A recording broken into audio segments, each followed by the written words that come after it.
लोग स्वागत है आपका इस प्लेटफॉर्म पर। दोस्तों एक बार फिर से मेरे साथ जुड़ने के लिए आप लोग का बहुत बहुत धन्यवाद। दोस्तों आज की इस वीडियो में हम क्लास 10th के राजनीति शास्त्र की क्लास करने वाले हैं और जैसा कि आप सभी को पता है कि हम लोगों ने अभी राजनीति शास्त्र का जो पहला चैप्टर है उसको आसान तरीके से खत्म किया है पार्ट बाय पार्ट करके।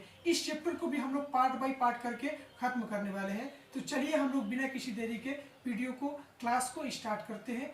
ठीक है, हम लोग पढ़ने वाले हैं क्लास 10th का पॉलिटिकल साइंस जिसको हम कहते हैं राजनीति शास्त्र, और ये पार्ट 1 है, यानी इस चैप्टर को भी हम लोग पार्ट बाय पार्ट करके धीरे धीरे खत्म करेंगे। इस चैप्टर का नाम है सत्ता में साझेदारी की कार्यपालिका। हम लोग का जो पहला चैप्टर था राजनीति शास्त्र का उसका क्या नाम था? सत्ता में लोकतंत्र में सत्ता की साझेदारी। इसका भी नाम है सत्ता में साझेदारी की कार्यप्रणाली। सत्ता में साझेदारी का मतलब आप लोग को हम पहले क्लास में बताए थे कि सत्ता का मतलब क्या होता है? पावर। ठीक है दोस्तों, सत्ता का मतलब पावर और साझेदारी का मतलब शेयर करना, यानी एक तरीके से जब हम सत्ता का या फिर पावर का बंटवारा करते हैं उसी को हम क्या कहते हैं? सत्ता में साझेदारी। और हम लोग का इस चैप्टर में एक नया शब्द जुड़ गया है जिसका नाम है कार्यप्रणाली। कार्यप्रणाली का मतलब क्या हो जाएगा कि जो भी सत्ता में साझेदार होते हैं, जो भी सत्ता में साझेदार होते हैं उनका काम क्या क्या है उसके बारे में हम लोग देखने वाले हैं। तो एक तरह से इस चैप्टर में हम लोग सत्ता में जो साझेदार होते हैं उनके काम के बारे में जानेंगे। तो सत्ता में कौन कौन साझेदार होते हैं? तो केंद्र सरकार है, केंद्र सरकार के काम के बारे में देखेंगे, राज्य सरकार के काम के बारे में देखेंगे, उसके बाद स्थानीय सरकार के काम के बारे में देखेंगे। और इस चैप्टर में हम लोग मुखिया, सरपंच, नगर परिषद, नगर निगम, उसके बाद जिला परिषद, उसके बाद और बहुत सारी चीज़ों के बारे में पढ़ने वाले हैं। तो हम लोग इसमें पढ़ेंगे कि जो भी सत्ता में साझेदार होते हैं उसमें कौन कौन साझेदार होते हैं, इसी के बारे में पढ़ने वाले हैं। तो चलिए हम लोग देखते हैं इस चैप्टर का जो पहला टॉपिक है सत्ता में साझेदारी। हालांकि इस टॉपिक को हम लोगों ने पहले क्लास में पढ़ लिया था, लेकिन एक बार फिर से क्या है दोस्तों? सत्ता में साझेदारी समाज के सभी वर्ग के लोगों को सरकार में हिस्सेदारी देना सत्ता में साझेदारी कहलाता है। ठीक है, समाज में जितने भी वर्ग के लोग रहते हैं, चाहे वो किसी भी जाति के लोग हो, चाहे वो किसी भी धर्म, भाषा, संस्कृति के लोग हो, तो इस प्रकार हम अगर उन सभी को सत्ता में क्या करते हैं? हिस्सेदारी देते हैं, सरकार में हिस्सेदारी देते हैं, तो इस प्रकार की प्रक्रिया को हम क्या कहते हैं? सत्ता में साझेदारी करते हैं। तो चलिए हम लोग अगले टॉपिक की ओर चलते हैं। तो हमारा अगला नंबर टॉपिक है दोस्तों संघीय शासन, और एक टॉपिक है संघीय शासन की विशेषता। दोस्तों यहाँ पर विशेषता छूट गया है, माफ कीजिएगा। दूसरा नंबर टॉपिक है संघीय शासन की विशेषता। ठीक है, तो संघीय शासन के बारे में पहले हम लोग समझ लेते हैं, उसके बाद संघीय शासन की जो विशेषता होती है उसके बारे में हम लोग समझेंगे। सबसे पहला नंबर संघीय शासन। संघीय शासन में आप लोग को दो चीज याद रखना है। पहला चीज याद रखना है केंद्र, और दूसरा चीज याद रखना है राज्य। ये दो चीज आप लोग को याद रखना है संघीय शासन में, यानी वैसा शासन जिसमें केंद्र सरकार और राज्य सरकार दोनों मिलकर काम करती है उसको हम क्या कहते हैं? संघीय शासन कहते हैं। क्या कहते हैं दोस्तों? संघीय शासन। यानी वैसा शासन जिसमें केंद्र और राज्य सरकार दोनों मिलकर काम करती है उसको हम क्या कहते हैं? संघीय शासन। दूसरा नंबर हमारा टॉपिक है संघीय शासन की विशेषता, यानी संघीय शासन की विशेषता हमको बताना है। तो फर्स्ट नंबर तो विशेषता यही हो जाएगा कि संघीय शासन में 2 स्तर की सरकार होती है। पहला नंबर केंद्र स्तर की और दूसरा नंबर राज्य स्तर की। तो चलिए हम लोग देखते हैं क्या लिखा हुआ है। संघीय शासन में 2 स्तर की सरकार होती है, पहला केंद्र स्तर की और दूसरा राज्य स्तर की। ठीक है, दूसरा नंबर क्या है? राज्य स्तर की होती है। दूसरा नंबर विशेषता है कि संघीय शासन में सरकार के बीच शक्तियों का बंटवारा होता है। यानी संघीय शासन में क्या होता है दोस्तों? जो पावर होता है सरकार के बीच उनका क्या होता है? पावर का शेयरिंग होता है। ठीक है, शक्ति का बंटवारा होता है। तो चलिए हम लोग अगले टॉपिक की ओर चलते हैं।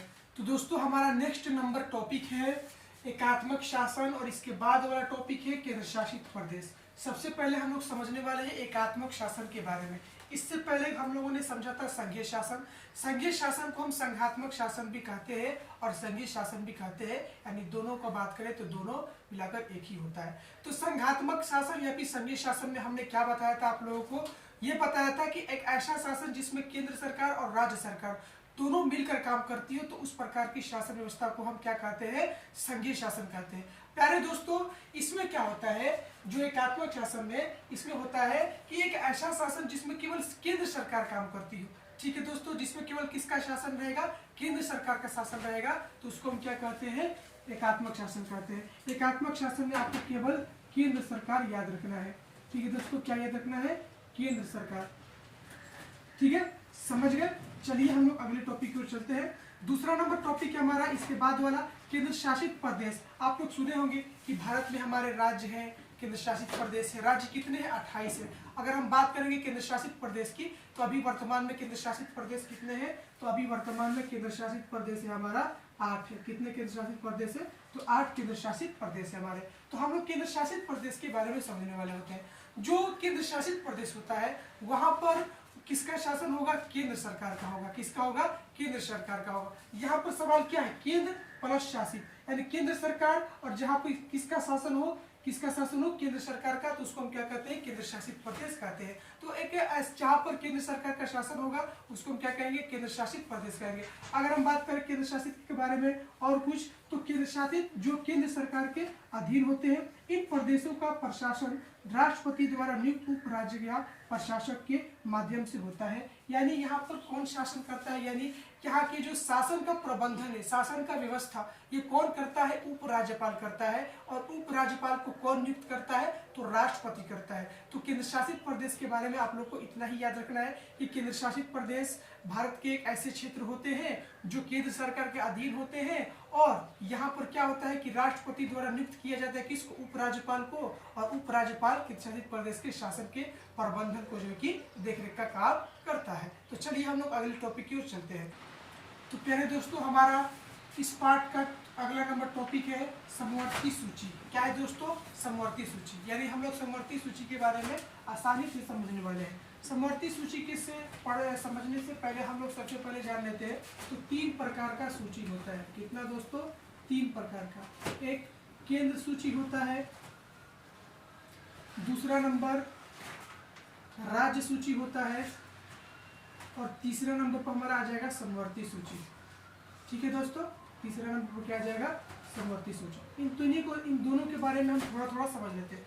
केंद्र सूची किसको कहते हैं? जिस सूची में देश के हित के विषय में सोच विचार किया जाता है वो किसके अंदर आएगा? तो केंद्र सूची के अंदर आएगा। अगर राज्य के हित में सोच विचार किया जाता है, राज्य के हित के विषय पर सोच विचार किया जाता है, तो वो किस सूची के अंदर आएगा? तो राज्य सूची के अंदर आएगा। जब दोनों सूची को एक साथ मिला दिया जाता है, यानी केंद्र सूची को भी और राज्य सूची को एक साथ मिला दिया जाता है, तो उसको हम कहते हैं समवर्ती सूची। तो आई होप आप लोग समझ चुके होंगे।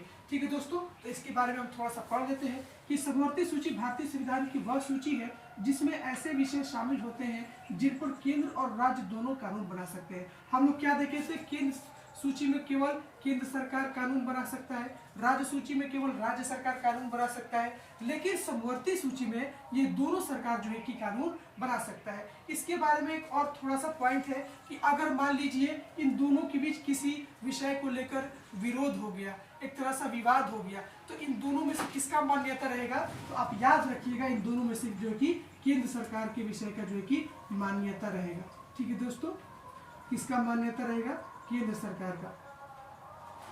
तो उम्मीद करते हैं अभी तक आप लोग को जितना भी टॉपिक को हम पढ़ाए हैं, जितने भी सवालात को हल कराए हैं, उन सभी के बारे में आप लोग को समझ में आ गया होगा। दोस्तों एक और बात कहना चाहते हैं कि जैसे जैसे हम आप लोग को समझाते हैं वैसे वैसे आप नोट करते चलिए, एक कलम और कॉपी लेकर जरूर बैठिए। ठीक है दोस्तों, तो चलिए हम लोग मिलते हैं अगले पार्ट में। इस वीडियो को आप लोग अगर अभी तक सब्सक्राइब नहीं किए, लाइक नहीं किए, तो जल्द से जल्द अभी लाइक कर दीजिए। तो चलिए हम लोग अगले पार्ट में मिलते हैं, राजनीति शास्त्र का जो दूसरा अध्याय है। जय हिंद दोस्तों।